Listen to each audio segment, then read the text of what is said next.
Pekan depan, terdakwa Richard Eliezer akan menjalani sidang tuntutan kasus pembunuhan berencana Brigadir Yosua. Bersatu sebagai justice collaborator, Eliezer berharap akan mendapat keringanan hukuman. Kalau bisa waktu bisa diputar kembali mungkin nggak seperti ini juga, Bapak, keinginan saya. Apakah saudara sangat menyesal terhadap perbuatan saudara itu? Sangat menyesal. Menyesal Sangat menyesal. dan mengakui perbuatan saudara itu. Saya mengakui. Setelah rampung diperiksa sebagai terdakwa pada Kamis lalu, Richard Eliezer akan menjalani sidang tuntutan pekan depan. Sebagai satu-satunya terdakwa yang berstatus sebagai penguak fakta atau justice collaborator dalam sidang kasus pembunuhan berencana Yosua, Eliezer berharap akan mendapat keringanan hukuman. Perjanjian dengan LPSK yang tertuang dalam surat pengajuan yang diberikan pada majelis hakim menjadi modal utama Eliezer agar dalam putusan, hakim akan mempertimbangkan status Eliezer sebagai penguak fakta.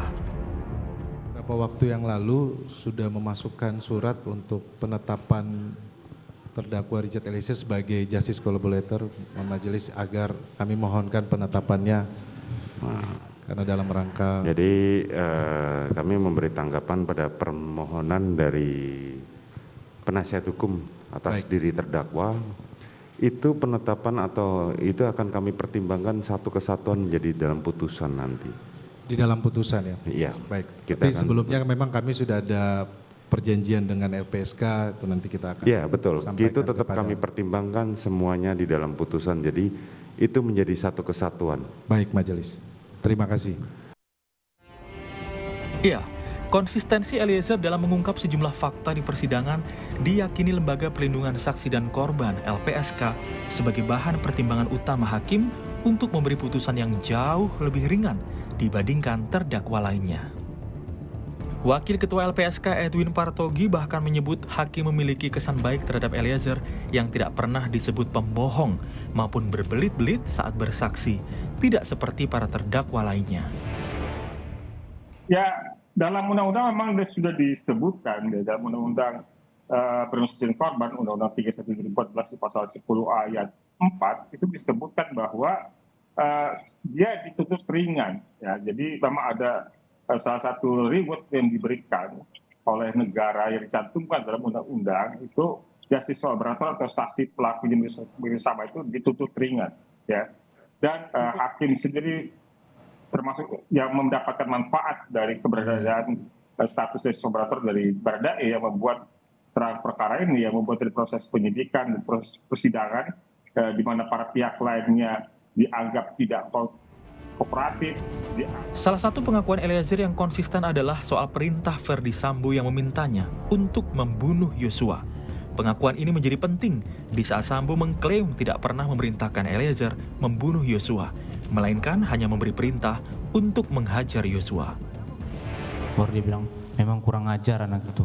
Sudah nggak menghargai saya dia. Dia sudah menghina pangkat, harkat dan martabat saya. Nggak ada gunanya pangkat saya ini, Chat, kalau keluarga saya dibeginikan.